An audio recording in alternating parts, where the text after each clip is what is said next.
Assalamualaikum warahmatullahi wabarakatuh. Perkenalkan nama saya Tarisa Rizky Melmuska Fitri, NRP 11230404110. Di sini saya akan mempresentasikan proposal tugas akhir saya dengan judul Pengaruh Metode Economic Value Added dan Market Value Added terhadap kinerja keuangan pada perusahaan sektor maritim yang terdaftar di Bursa Efek Indonesia periode 2022 sampai dengan 2024. Pada bab 1 pendahuluan berisi latar belakang yang secara umum menggambarkan bahwa sektor maritim ini tuh memiliki peran strategis dalam mendukung konektivitas dan dalam meningkatkan perekonomian Indonesia, khususnya dalam mendukung konektivitas logistik, ekspor impor, dan perdagangan nasional. Kemudian, persaingan bisnis dan ketidakpastian ekonomi global ini tuh menuntut perusahaan maritim untuk memiliki kinerja keuangan yang baik dan berkelanjutan. Kembali ke pandemi COVID-19 pada tahun 2020 itu sempat membawa tekanan besar terhadap perekonomian Indonesia termasuk sektor maritim yang sangat bergantung pada kelancaran arus barang, ekspor impor, dan aktivitas logistik laut. Gangguan rantai pasok global, penurunan permintaan, serta tingginya biaya operasional memberikan dampak struktural yang masih tersisa hingga fase pemulihan yaitu 2022 sampai dengan 2024. Selama ini, kinerja keuangan itu sering diukur dengan rasio keuangan tradisional, namun belum mencerminkan penciptaan nilai bagi investor. Oleh karena itu, digunakan pendekatan economic value added dan market value added yang menilai kinerja berbasis nilai tambah ekonomi dan nilai pasar.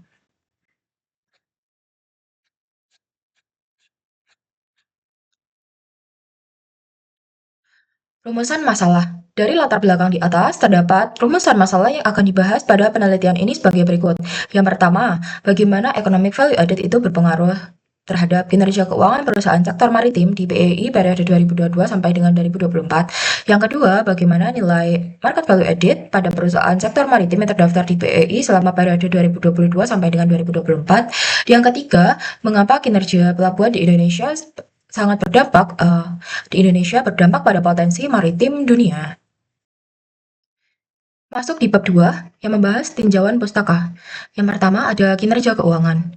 Menurut Fahmi Irham, indikator kinerja keuangan itu dapat digunakan untuk menilai tingkat keberhasilan finansial yang telah dicapai oleh suatu bisnis tertentu.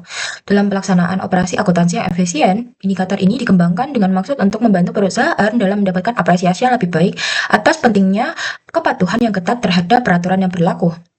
Di sini kinerja keuangan diukur menggunakan return on asset atau ROA, yang mana menggambarkan kemampuan perusahaan itu menghasilkan laba dari aset yang dimiliki. Kemudian terdapat economic value added.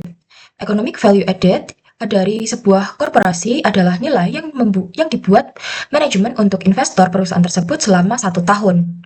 Atau dengan kata lain, economic value added atau EVA ini mengukur nilai tambah ekonomi setelah memperhitungkan biaya modal. Menurut Rudianto, indikator yang terdapat pada EVA adalah sebagai berikut. Jika EVA-nya positif, itu maka lebih dari 0. Jika EVA sama dengan 0, sama dengan impas, berarti perusahaan memastikan untuk selalu mengingat bahwa setiap dan semua uang investor digunakan untuk memenuhi ekspektasi investor terlepas apakah investor tersebut adalah kreditur atau pemegang saham. Kemudian jika EVA-nya kurang dari 0, maka mengindikasikan bahwa nilai perusahaan itu telah jatuh.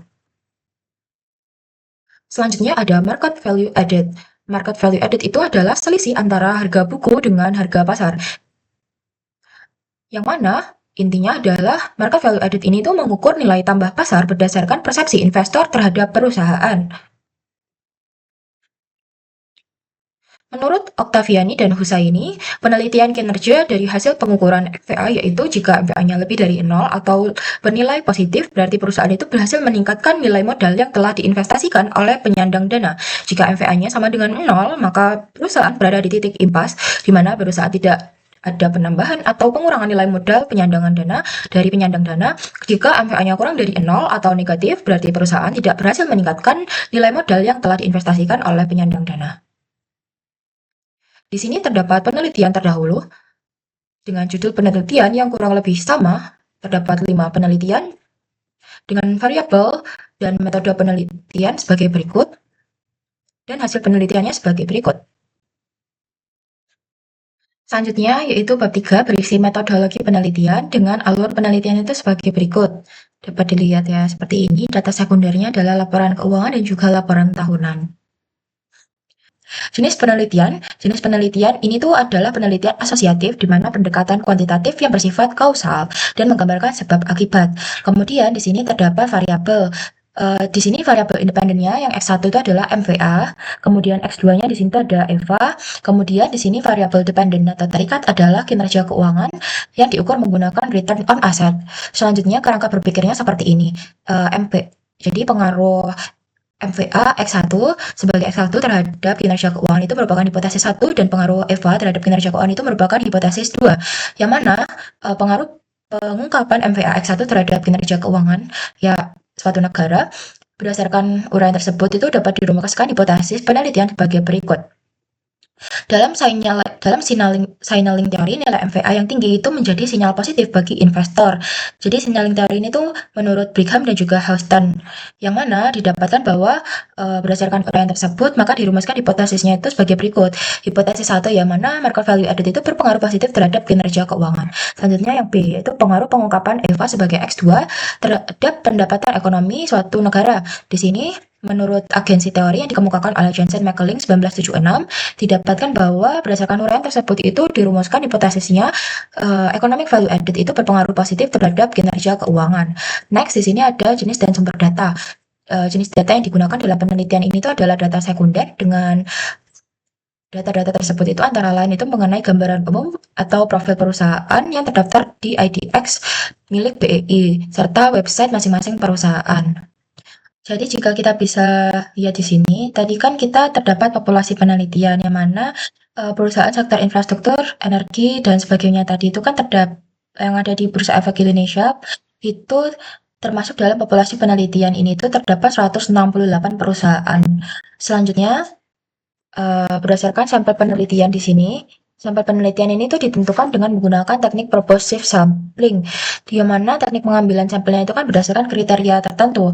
Jadi karena kriteria tersebut itu perusahaan di sektor infrastruktur ini, perusahaan di sektor infrastruktur, energi dan sebagainya macamnya ini itu tadi yang awalnya 168 perusahaan itu kemudian kita identifikasi lagi kriteria sampelnya itu adalah perusahaan yang telah melakukan IPO sebelum tahun 2018 sehingga tersisa 118 perusahaan. Selanjutnya, perusahaan yang bergerak dalam bidang kelautan atau maritim sehingga tersisa 48 perusahaan. Selanjutnya adalah data-data yang digunakan untuk penelitian seperti laporan tahunan dan laporan keuangan tersedia selama periode 2022 sampai dengan 2024 itu tersisa 29 perusahaan. Dan perusahaan yang memiliki volume perdagangan aktif pada periode 2022 sampai dengan 2024 itu adalah 25.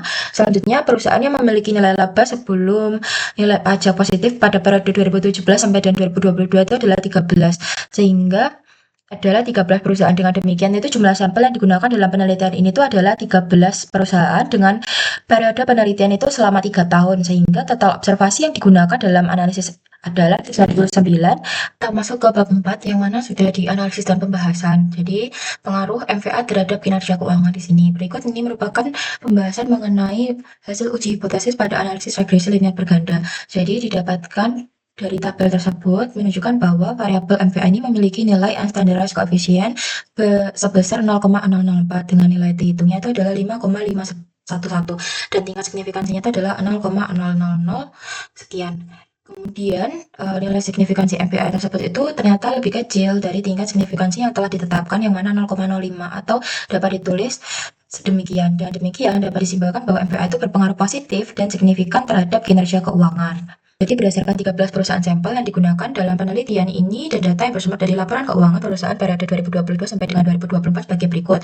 Yang mana berdasarkan gambar ini menampilkan hubungan antara rata-rata MVA dan kinerja keuangan yang diproyeksikan dengan return on asset. Terlihat bahwa secara umum rata-rata nilai MVA sampel mengalami tren peningkatan dari tahun 2022 hingga 2024. Yang mana rata-rata MVA tercatat sebesar 2.171,71 triliun sekian pada tahun 2022 dan meningkat menjadi 2.238,43 triliun pada tahun 2024 pada tahun 2023 dan kembali meningkat menjadi 2.321,20 pada tahun 2024 yang mana peningkatan ini tuh menunjukkan bahwa pasar itu memberikan respon positif terhadap kinerja keuangan dan prospek perusahaan dalam sektor yang diteliti. Selanjutnya kita lihat pengaruh EVA terhadap kinerja keuangan. Berdasarkan 13 emiten yang dijadikan sampel penelitian dengan periode pengamatan tahun 2022 sampai 2024, signifikansi tersebut ternyata lebih kecil dari 0,05 sehingga dapat disimpulkan bahwa EVA-nya itu berpengaruh positif terhadap pengaruh positif dan signifikan terhadap return on asset-nya.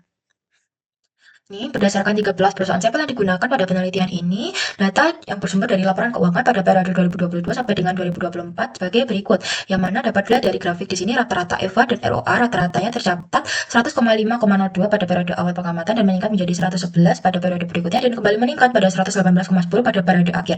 Yang sejalan dengan peningkatan tersebut, rata-rata ROA juga menunjukkan tren meningkat yaitu 66,56% menjadi 68,55% dan mencapai 71,5%. Pola peningkatan yang searah dengan antara EVA dan ROA menunjukkan bahwa perusahaan itu mampu menciptakan nilai ekonomi yang lebih besar dan cenderung memiliki kinerja keuangan yang lebih baik. Ya, di sini ada bab 5 berupa kesimpulan dan saran, di mana kesimpulannya yang pertama adalah MVA-nya itu adalah berpengaruh positif dan signifikan terhadap kinerja keuangan perusahaan.